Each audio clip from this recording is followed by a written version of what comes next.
Okay, guys, for some weird reason, I can't get the camera to work, so hopefully it'll be back yesterday. Not that I care. It doesn't really matter for today. I had a thought while listening to the radio yesterday on the way home. I was driving, and midterm turnout.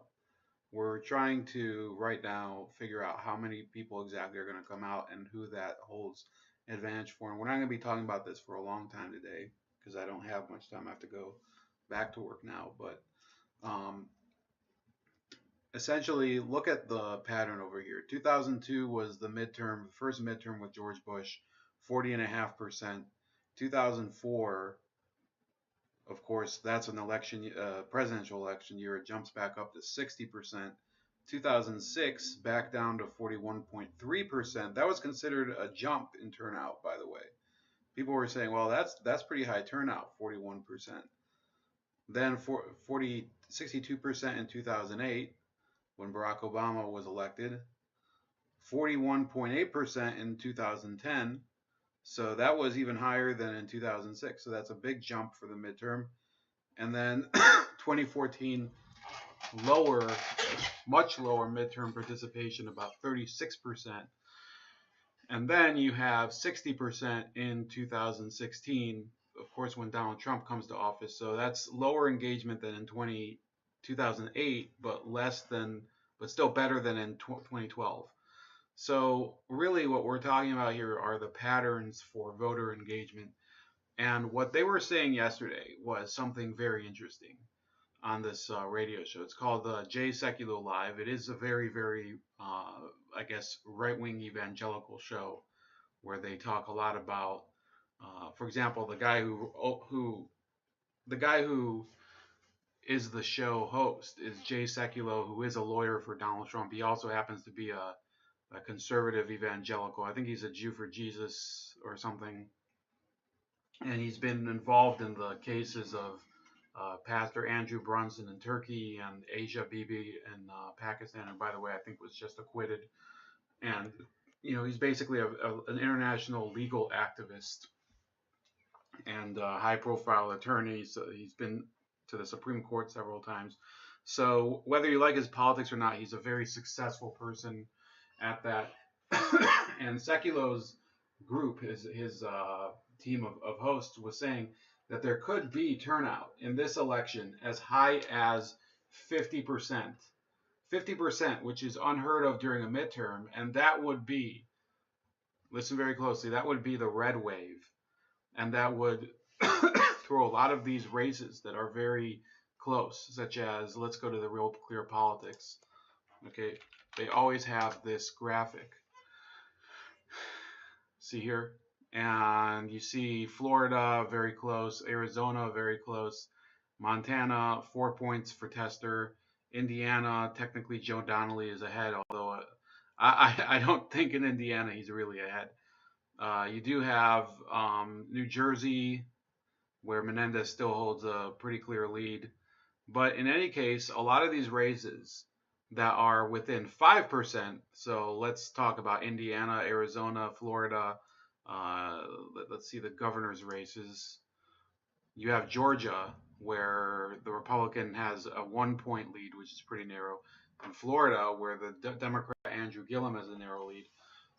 According to them, okay, just be clear. According to them, not me, if the turnout was about, let's say, 50%, then all of the polls can go into the trash, and the Democrats are going to suffer a huge defeat, according to them, because a lot of these races that would normally have been very, very close and down to the wire and possibly flip to the Democrat, according to them, it would end up being a dramatic defeat for them. Meaning that in, like, let's say in why did it flip back to the Senate? I want to see governor's races.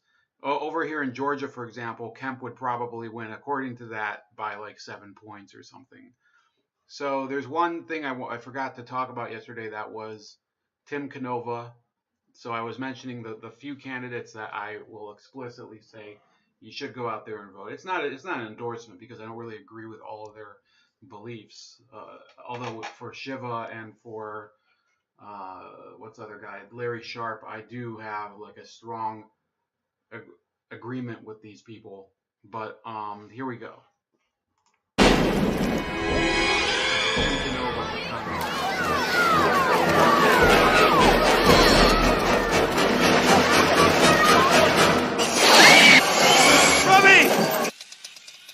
They're back!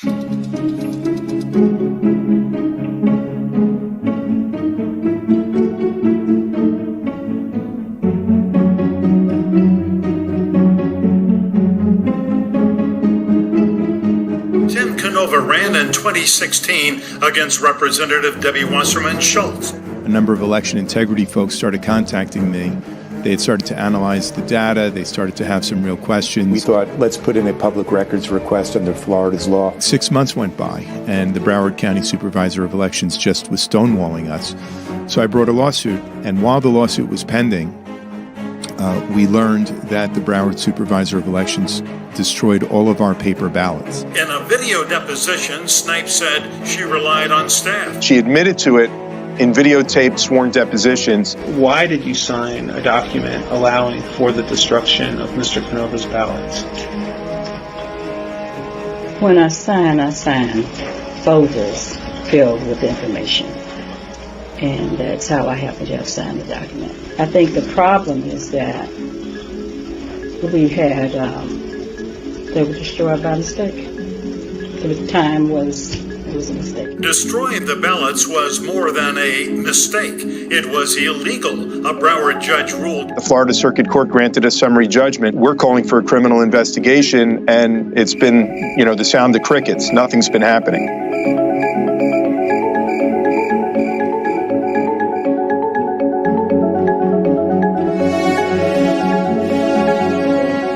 Why did you sign a document allowing for the destruction of Mr. Canova's ballots?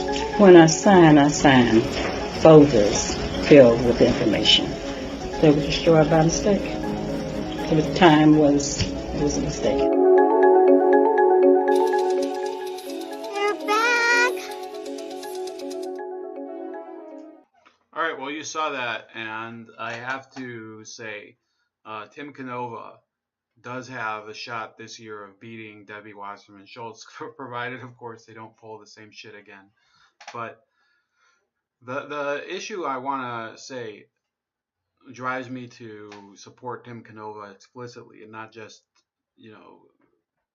beat around the bush about it and say, well, he would be better than Debbie Wasserman Schultz, is that he would definitely be an improvement. It doesn't matter, by the way, if you're a progressive like him, because the fact is that district does need competent representation. Debbie Wasserman Schultz, she's been complicit in virtually, I'd say, the lion's share of all the scandals of the past 5 years, 6 years of the Democratic Party, whether it's the whole issue of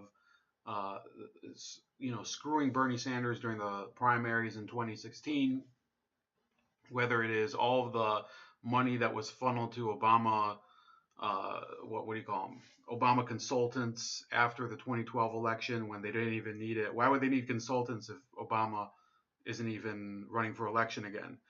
So as DNC chair, she is probably as responsible as anyone in the entire party for the way the party fell apart after that, fell apart between 2012 and 2016. She is as responsible as anyone for the way the party is dysfunctional, and Americans don't truly have a good alternative right now.